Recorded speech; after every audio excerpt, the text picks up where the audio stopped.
Welcome back. तो हम अब ये वर्कआउट करने वाले हैं कि जो हमने प्लास्टर किया है वो प्लास्टर की एक जो क्योरिंग होती है,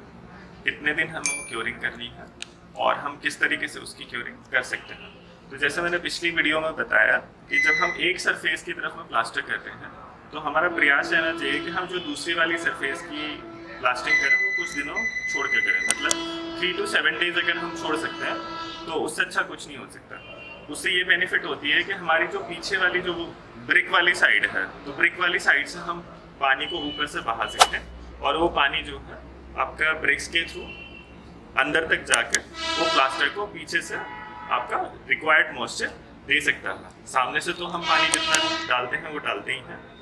और जैसे हम वेदर के बारे में बात करते हैं कि जो एक नॉर्मल वेदर होता है अराउंड 15-25 डिग्री के बीच का जो वेदर होता है, इस ब्यूटीफुल वेदर हो ही नहीं सकता प्लास्टिक के रोड के लिए, क्योंकि बहुत थिन लेयर होती है और सरफेस एरिया इतना बड़ा होता है और जैसे ही आपका हीट को एक्सपोजर होता है तो एकदम से पूरे के पूरे मॉइस्चर ड्राई होते हैं। तो उसके कारणवश हमारी जो है स्ट्रेंथ खराब हो जाती है। तो वो चीज़ें हमें अवॉइड करनी है। दूसरी चीज़ें हमने जैसे पतले सैंड के बारे में बात करी थी और स्टोन डस्ट के बारे में बात करी और मोटे सैंड के बारे में बात करी। तो जितना थिकनेस हमारी जो सैंड की है एक रीजनेबल लिमिट्स में रहनी चाहिए, क्योंकि अगर हमारी बहुत ज़्यादा मोटी थिकनेस पहुंच जाती है सैंड के पार्टिकल्स की तो उसकी वर्केबिलिटी उतनी ही ज़्यादा डिफिकल्ट होती है। दूसरा, उसमें हमें और ज़्यादा मोटी थिकनेस का प्लास्टर करना पड़ जाता था, तो वो हमें अवॉइड करना चाहिए। रीजनेबली एक डिसेंट रेंज होती है, करीबन 2 mm के पार्टिकल 1 mm के पार्टिकल्स के बीच में ही मैन्यूवर करना चाहिए जो हमारी प्लास्टिक का। अब ये चेक आउट करना है कि हमारी जो प्लास्टिक की स्ट्रेंथ है वो किस तरीके से। तो मैं एक हल्का सा यहाँ पर आपका वो करूँगा, ये मैंने पूरा का पूरा अपने नेल से वो किया, तो ये अंदर से मेरी कुछ भी चीज़ें नहीं हुई, मेरे नेल का इंप्रेशन पूरा का पूरा पड़ गया है। तो ये प्लास्टर हमारा महीनों पुराना हो चुका है, परंतु इसमें देखेंगे कि एक डिसेंट लेवल के हमारे ग्रेन्स हैं जो ग्रे कलर के दिख रहे हैं आपको, पूरे डार्क ब्लैक से जो दिख रहे हैं वो हमारे डिसेंट साइज ऑफ ग्रेन्स है। तो मतलब ये एक रेत अच्छा है जिसमें हम प्लास्टिक कर सकते हैं, पर बहुत पतले रेत में प्लास्टिक बिल्कुल भी नहीं करनी चाहिए, उसकी तो बहुत ही थोड़े दिन की लाइफ रहती है। इसके अलावा जो कुछ जंक्शंस होते हैं हमारे जहाँ पर डोर बैंड्स आते हैं, उसके अलावा आपका जो बीम के बॉटम से जो ब्रिक वर्क जुड़ता है वो वाला एक जोन होता है जहाँ पर हमारी दिक्कत पड़ती है। फिर जैसे कॉलम्स हैं, तो ये कॉलम एक इधर वाली तरफ में है हमारे पास, ये यहाँ पर, तो कॉलम की ये वाली सरफेस पे तो क्या हो गया है कि हमारा आगे और पीछे हो गया जॉइंट्स, परंतु बहुत सारी जगह होती हैं हमारे पास में जब ये वाला जॉइंट हमारा इस वाले जॉइंट को होता है। तो ये क्योंकि इतना मोनोलिथिक मास है पूरा का पूरा कंक्रीट का और ये वाली हमारी ब्रिक वर्क का मास है, तो दोनों की जब हीट बढ़ती है और ठंड बढ़ती है तो दोनों की जो एक्सपेंशन और कॉन्ट्रैक्शन है वो डिफरेंट तरीके से होती है। तो इस वाले जॉइंट्स के ऊपर में हमारे स्ट्रेन डेवलप होते हैं, जिन स्ट्रेन के कारण क्या होता है कि आपका जो कंक्रीट मास है वो इसको थ्रो करता है ब्रिक वर्क को, और ब्रिक वर्क जो इसे थ्रो करने की कोशिश करता है तो एक हमारे पास में यहाँ पर हेयरलाइन क्रैक्स दिखते हैं। तो उस चीज़ को प्रिवेंट करने के लिए जो पुरानी हमारी प्रैक्टिसेस चली आ रही थी उसमें ये मेजर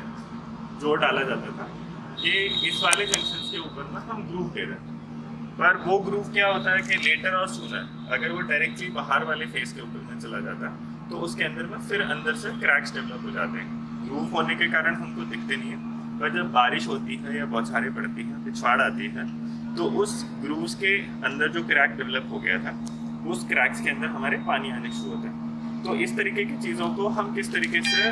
एक थोड़े से बेटर वे में और एस्थेटिकली साउंड वे में हम कैसे हैंडल कर सकते हैं। तो हमारे पास में एक जाली आती है जिसे चिकन मैश बोल देते हैं, ये एक पीस होता है, तो हम इसकी कटिंग करते हैं इसमें से, ये इस तरीके से ये पीस निकाल कर, और इसको क्या कर दिया जाता है, इसको हमारा दीवार के ऊपर से जहाँ पर भी हमारा जॉइंट है, फर्ज करिए कि हमारे पास में ये एक कॉलम है, कितना बड़ा कॉलम है, और उसके बाद हमें ब्रिक वर्क हो रखा है, तो ये जो जंक्शन होता है उसके ऊपर में एक सिंगल लेयर आपका इतना बड़ा ये पूरा का पूरा कंप्लीटली मैश आपका इंस्टॉल कर दिया जाता है और उसके ऊपर प्लास्टर किया जाता है। तो ये लोहे का होने के कारण इसके अंदर में थोड़ा सा टेंसाइल कंपोनेंट बेटर होता है। तो जो स्ट्रेन डेवलप होता है जो आपका जॉइंट्स के ऊपर, उस स्ट्रेन को ये कंटेन कर लेता है। और हमारा जो प्लास्टर है उसके ऊपर में हमारे पास क्रैक्स नहीं आते हैं। इसी प्रकार से जब हम बीम के नीचे जब हम आपका